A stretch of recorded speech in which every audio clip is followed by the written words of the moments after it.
Well, thank you very much. It's great to be here in Pennsylvania and Philadelphia. As mentioned, I come from the heart of the prairies, Saskatchewan, the heart of the grain-growing area of Canada. I'll go into briefly what has happened to me with my lawsuit with Monsanto, which they laid against me in 1998. And it's not only happened to me, but it's happened to many, many farmers, not only on the prairies of Western Canada, but also on the northern plains to farmers there in the United States. This is what I was charged with by Monsanto, that I was growing their genetic altered canola, GMO canola, without a license.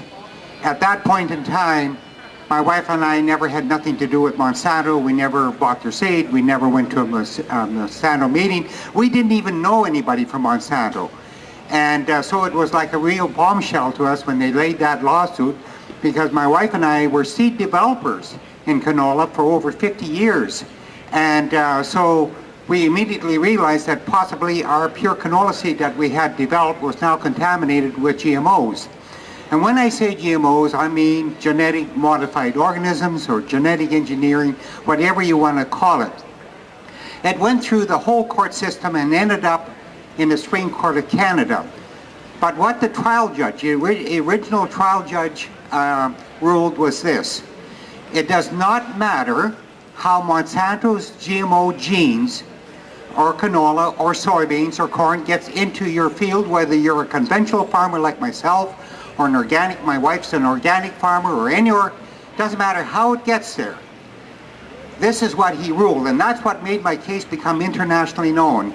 He ruled that a farmer no longer owns his seeds or plants. They all become Monsanto's ownership, and you're not allowed to use them again or seed them again. Now, in our case, we had developed canola for 50 years. All of a sudden, we were not allowed to use our seeds or plants again, and we had to deliver up to Monsanto any seeds or plants that we may have left from our research. He also ruled that all our profit goes to Monsanto from 1,030 acres of canola we had seeded in 1998.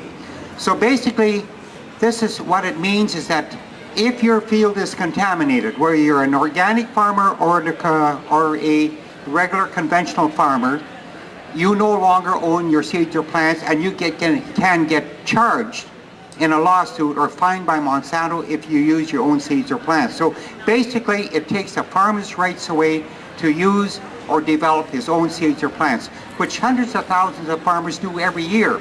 So that was a major, major decision. As I said, it went all the way to the Supreme Court, and the Supreme Court ruled that I didn't have to pay Monsanto anything for anything that they charged me with, which was a great victory. But what really hurt us when the Supreme Court of Canada ruled that it doesn't matter if Monsanto's gene gets into any life form by whatever means, they own and control that higher life form. So where does it really end? A seed or a plant is considered a higher life form. So what about a bird, bee, animal, fish, and ultimately a human being? If their gene gets into you by whatever person or by whatever reason, do they own and control you? So that is where it stands right now. This is what the Supreme Court has ruled, and so it has major, major implications. So what I'm saying, you as an organic farmer or myself as a conventional farmer could wake up tomorrow morning and find that we cannot use our seeds or plants again, and could have a lawsuit hanging over us.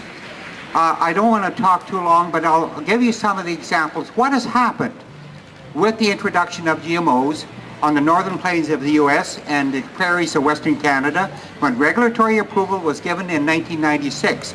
This is what farmers were told at that time by our governments and by the corporations, especially Monsanto. They said it would be a bigger yielder, more nutritious, and less chemical use. And I think the issue of less chemical use is what really caught the farmer's ear. And what happened within 1, 2, and 3 years? We've seen the results of what has happened with that introduction. Number one, the yields went down, especially in soybeans and in canola, and some countries they still call it rapeseed. So the yields went down. Number two, the nutritional value has gone down. and some of it maybe to half of the nutritional value it had before. But thirdly, we are using more chemicals ever than before, at least 3 times more, because canola, a regular canola plant, and other plants have turned into super weeds, which now take new super and more highly toxic chemicals to control it. So everything that farmers were told has turned out to be the opposite, and it really means increased use of chemicals and total control over the seed supply. This is what it's all about with the introduction of GMOs. More chemical use and control over farmers. Now, it doesn't matter whether you're a grain farmer, whether you're a tree planter, or whether you're a gardener. It all applies the same. You're not allowed to use your own seeds if it gets contaminated with Monsanto's GMOs. The level of contamination doesn't matter. In some of the fields that were tested of mine, there was no contamination. Some had 1%, 2%, 8%, and so on. And the court ruled that even in the fields that didn't test because for GMOs, because we were seed savers and seed developers, we could be or have a possibility there could be some of Monsanto's GMOs in it. So you could lose, as I said, your rights overnight. So those are what the things the farmers were told. Now here's 2 very important points if you ever introduce GMOs into any region, any state, any province, or anywhere in the world. Number 1, there is no such thing as containment. You can never contain a new life form once you introduce it into the environment. It will spread by cross-pollination, direct seed movement by birds, by bees, by farmers hauling, transport trucks, railway cars, and so on. So you cannot contain it, and it will move. And if any corporation or any government tells you that you can contain it, you can segregate it, believe me, I've been farming for 50 years, I know you cannot contain seed movement or pollen flow. How far will pollen flow? No one really knows. So that leads me to the next question. There is no such thing as coexistence. Once you introduce GMOs, the GMO gene is the dominant gene, and it will take over whatever species of seeds or plants it gets into, and it will render those seeds or plants GMOs. So you'll lose your biodiversity, you'll lose your heirloom seeds, pedigree seeds, you'll lose your indigenous seeds. It will all become GMOs. There's many other issues to the introduction of GMOs, the food issue, the environmental issue, the economic issue, but I don't have time to go into that. But I thought I would leave you that message that there is no such thing as containment. We found that out in Western Canada, the northern plains of the US, and there's no such thing as coexistence. It's either going to be GMOs or it's going to be organic farmers or conventional farmers. There's other issues, very important issues. The issue of terminator genes. This is an issue that we're fighting all over the world now, what the corporations want to bring in. Terminator gene is a gene that is put into a plant or into a seed, and when the seed becomes a plant and the plant produces that seed, the seed is sterile. It will not, you cannot seed it the following year because it won't grow. So that will give them total control of the seed supply. They won't have to have contracts, which I won't go into, because the seed is sterile. So you have to go back to buy your seed each year from a corporation, and that doesn't only apply to a grain farmer.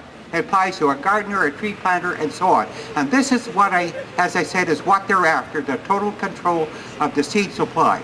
Now, if the terminator gene is not bad enough, there's another new gene out by the corporations, which you hear very little about, and we call it in the West the cheater gene, the new cheater gene. And what is the cheater gene? The cheater gene is that it works in conjunction also with the terminator gene. So here's how it works. The cheater gene and the terminator gene are in your seed. The seed becomes a plant, but the plant now will not produce a seed unless you spray a chemical on. That's what we call the cheater gene. When you spray the chemical on it, the plant will produce a seed. Then the terminator gene kicks in and the seed is sterile. it will not produce a crop. So that'll give the companies and corporations total control over your seed supply, whether you're a gardener or a tree planter or a grain farmer like myself. This is what is out there. And a lot of people don't realize the implications of what is happening, how farmers are losing control over their seeds and plants. This morning it was mentioned by one of the speakers about colonization, and I look back in my own family. I'm a third generation farmer, and my grandparents came from Europe in the 1890s, first to the US and then to Canada. And over in Europe, there was lords and barons who had control of the land, and they had to work for these barons and lords. What has happened now to us in Western Canada and the Northern Plains? Instead of lords and barons now, we have the corporation who are controlling us and our seed and food supply.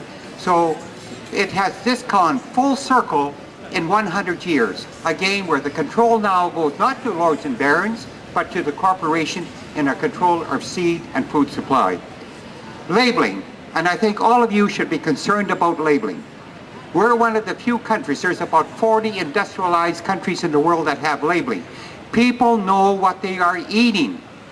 In North America, we don't have labeling, both in Canada and the United States, because our governments and the corporation won't give us labeling. They don't want us to know what we're eating, what the harmful effects of eating GMOs are. And if that isn't bad enough now, they are now producing prescription-type drugs from plants. And why, you may ask, why are they using plants to produce prescription-type drugs? It's a lot cheaper to produce a drug from a plant than it is in a lab. We have 6 major drugs being produced by plants at the present time, and it's done in the wild or in the open, as we call it, none under controlled facilities.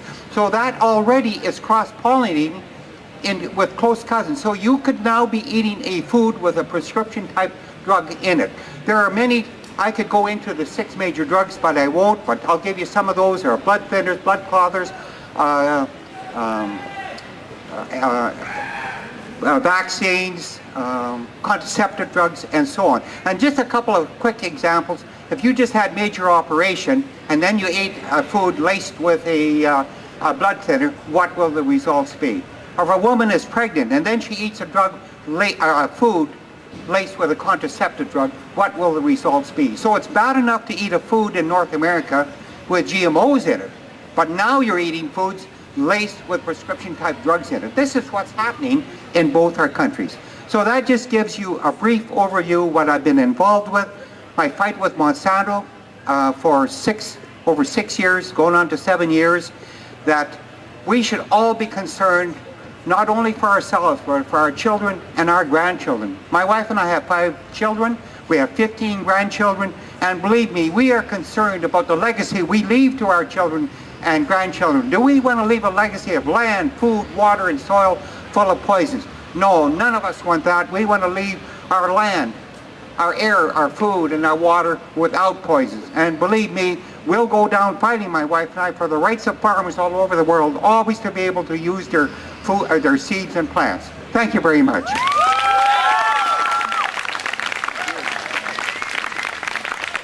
Very well said.